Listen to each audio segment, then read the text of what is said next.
And we have a lot of people who watch these live mailbags here at Chat Sports. We can't get to all of your questions, which is why if we don't, I have my Twitter DMs open to the public. That way, all you guys have to do is just hit me up on Twitter at whatgoingdowny. So check the comments, check the description. I got my Twitter link in there for you guys. Robert with a super chat starting things off. He says Bryan Edwards, a second, and Jalen Richard for Julio Jones. I don't know if they'd want Richard, but I do think Bryan Edwards and a second-round pick is a pretty good offer from Las Vegas. Now, they got to find a way to kind of make the money work, but a second-round pick and a young receiver could be the Falcons' number 2, I think would be a good offer with what I think the market right now is for Julio Jones. Frankly, if that's the market, if I'm the Raiders, I think I'd do that right now. All right, Burnin Spades is super chat. So shout out, y'all. Thank you, Burnin. If when Julio gets traded, Ridley can handle wide receiver 1. Other than Russell Gage and Olamide Zaccheaus, not sure they're capable of being the wide receiver 2. So, who could it be? That is a great question because I look at what this team has, the Falcons, I should say. Russell Gage, Olamide, however you say, Zaccheaus. They took Frank Darby in the 6th, but that's not that much, like value-wise, investment-wise. So, I think that it would be Russell Gage. I think what you would see Atlanta do is run a ton of 2 tight end sets with Kyle Pitts and Hayden Hurst and probably splitting out Pitts wide fairly frequently, which as a new dynasty owner of Kyle Pitts, I like that idea. From Dman Dooney, what chance that Rodgers and Julio Jones go to the Denver Broncos, what would it take? I mean, I don't really think Denver needs Julio Jones. Like, they've got Courtland Sutton, they've got Jerry Jeudy, they've invested in guys like KJ Hamler as well. So if they were to go do it, I would say that their plan would be they would trade one of those receivers, probably like a Jeudy or a KJ Hamler, to Green Bay, send a pick back to Denver as part of a deal to get Aaron Rodgers. Now, money-wise, that starts to get a little bit dicey. I think in the end, Rodgers would be the best and most likely outcome here for Denver, more so than getting both of them. From Like Mike 23, should the Falcons blow it up and sell all their old veterans like Grady Jarrett? The issue here is that outside of Grady Jarrett and Julio Jones, the Falcons have kind of committed to their older veterans. You know, they reworked deals involving Matt Ryan and pretty sure Jake Matthews and Deion Jones. So if they want to sell Grady Jarrett, okay. My concern is this. Even as they move to a more typical 3-4 defense, which I do think Grady Jarrett fits, and yeah, they drafted Marlon Davidson in round 2 last year, and they got Tyler Davison, and maybe Dejan Sennett ends up being, or Sennett does something over his NFL career. I don't think the Falcons, if they're trying to win games right now, I don't think Grady Jarrett, trading away Jarrett makes a ton of sense. So I think maybe the most likely outcome is they trade Julio this year, and then next year they take a look and see where they're at in terms of their growth and roster, and maybe they look into a deal at that point. Now, speaking of trades, I want you guys to name a player on your team that you want to dump, that you want to get rid of, and you want to move on from. Get your votes in right now. This is the pinned comment on today's video. So get the ad break here on YouTube, scroll on down, and get your votes in. From Diego Garcia, who is most likely to be traded on the Cowboys? I'd say like an Anthony Brown or a Leighton Vander Esch. Maybe someone back end of the roster ends up getting shipped away like a Terrence Steele or Brandon Knight. They got plenty of tackles right now. I'd say closer to roster cut time. That's when it probably makes the most sense for the Cowboys to make a deal. For Mariners fan, will the Seahawks get Julio? I know that there was the report out there of, hey, the Seahawks and Falcons talked and, you know, Russell Wilson wants Julio, which I'm sure he does. I'm not sure how they make that work from a money perspective without redoing a bunch of deals, which I'd be okay with, from a draft capital investment perspective, and from a playing time perspective. Remember, Metcalf and Lockett, and they have a second-round pick in Dwayne Eskridge on the roster. So making that all work, I'm not sure how it actually fits all together in the end. From Alex Hittle, will Deshaun Watson get traded or even play next year? If so, what will he be traded for? At some point, I do think Deshaun Watson gets traded. I think in the end, everyone right now is kind of in like we got to wait and see pattern. Like, I don't think it makes sense for them to go get Watson when they don't know if he's going to play. So Watson is the ultimate unknown right now in the NFL. Does he play? If so, for where? Those are fantastic questions, and unfortunately, I don't really have the answer to as we sit here right now. So at some point, I will say by 2022, Watson will be on a new team. Otherwise, we'll have to wait and see.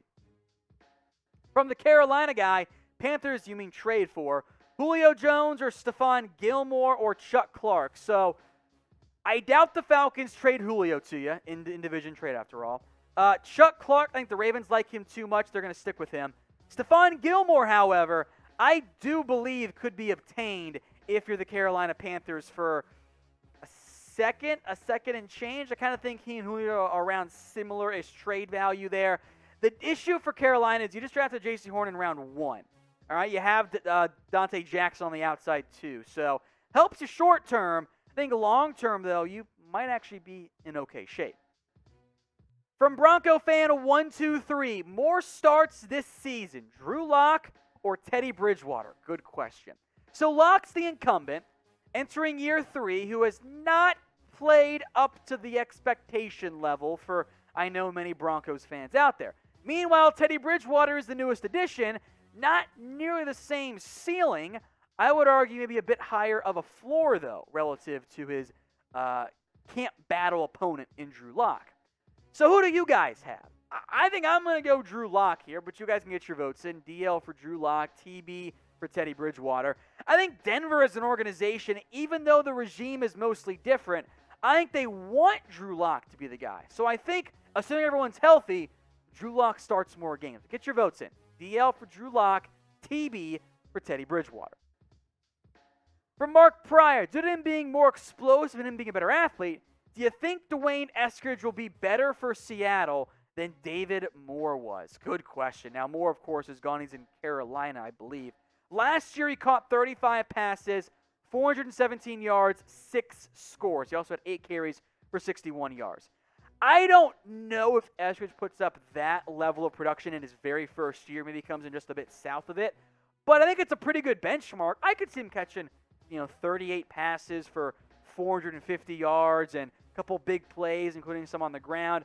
Maybe not the 6 touchdowns, but receptions and yards, yes. And I do think long-term, Eskridge will be better than David Moore as well. For Hyper 3 channel friend, who is the better player, Tyler Lockett or Cole Beasley? I am a big fan of Cole Beasley. I think one of the best slot receivers in the NFL. He's damn good at what he does. But Tyler Lockett's better. I would say Cole Beasley is maybe a top 30 receiver.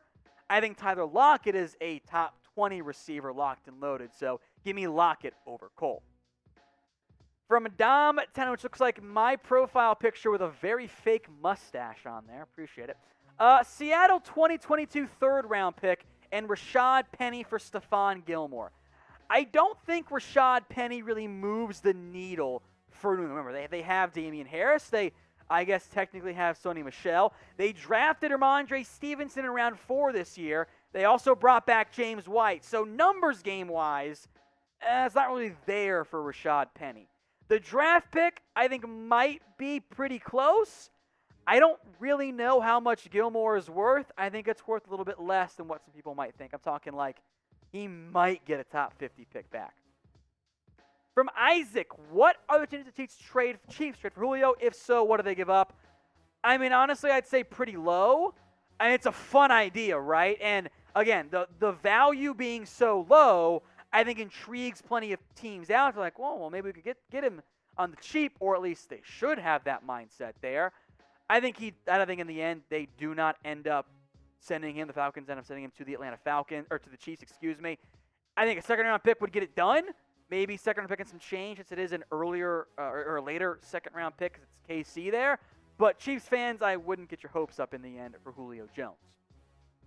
Now, we are live here with mailbags every Monday and Wednesday. If you want to be a part of that live show and you want your questions answered on air, hit that big red button. That way you don't miss out on any of the awesome videos we have for you coming out multiple times a day around the NFL.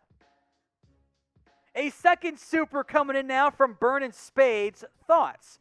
If Rodgers goes to Denver, would Green Bay get Bridgewater or Locke? Do you see Atlanta getting just picks or picks and players? Now, I think they would have Drew Lock in the end. I'm honestly not sure which one they would prefer in the end. In theory, both of them are stopgaps relative to, Jordan Love being the guy long term. As for the Falcons part of your question around Julio Jones, look, I think the Falcons are going to be asking for first-round value, and maybe it's a pick and a player is how they get to that point.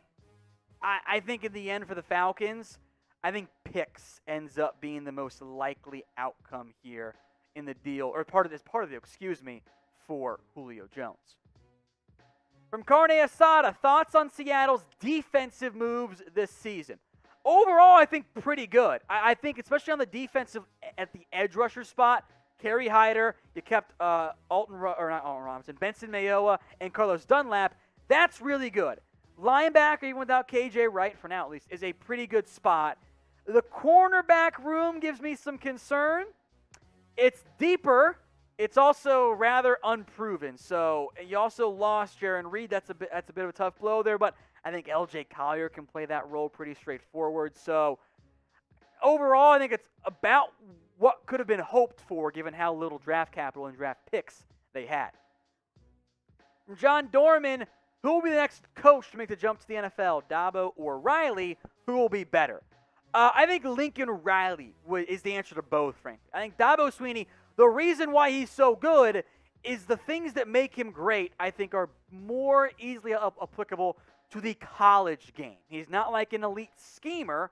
Like, he's a great motivator and a recruiter, and that's not a dig at Lincoln Riley in the process, by the way, but Riley offers you more scheme stuff. So if the Cowboys job comes open again, maybe that's the one Lincoln makes the jump for. But if we're being honest, both those jobs, Clemson, Oklahoma, are better than almost all of the NFL gigs. Those guys have immense job security. They're not getting fired anytime soon. And they're making more money than what they'd make in the NFL, or at least close to it. So better pay, better job security, probably less stress as well. I don't think they're going to make the jump all that quickly. From Dolphins for Life 65, who is the better cornerback, Byron Jones or Xavien Howard? So I think the initial reaction is, oh, well, dude, come on. Like, who else are you going to give it to? It's got to be Xavien Howard, right? Because of how great he was last year. 10 interceptions, 20 pass breakups. Dude balled out, right? I do think it is at least worth mentioning that it's not a coincidence that suddenly Byron Jones comes over and all of a sudden Xavien Howard puts together his best year ever by a significant margin. Now, Byron's play wasn't as good as Xavien Howard's, but I think it is at least worth mentioning there's probably a connection there. Now, in the end, I'm going to take Xavien Howard, especially right now because, 10 interceptions. Like, that's kind of a no-brainer on that one. So I lean Xavien Howard on this one, but I do want to hear from you guys as well. Pick a corner. Type BJ. Yes, you guys can type BJ in the live chat. What a time to be alive for Byron Jones. Or you can type in XH for Xavien Howard. Get your votes in right now. From John Dorman, top 3 wide receiver units in the NFL. Good question. I think obviously you have to include the Tampa Bay Buccaneers. Like, that one just kind of makes a whole lot of sense to me in the end with where things are at. I think the Dallas Cowboys, everyone healthy, certainly inside that conversation as well. If I'm only including receivers here, I kind of want to put the Cardinals in that conversation. I want to put the Seahawks in that conversation. I don't trust the Chiefs in there. The Falcons, while they have Julio and Ridley, is pretty intriguing there.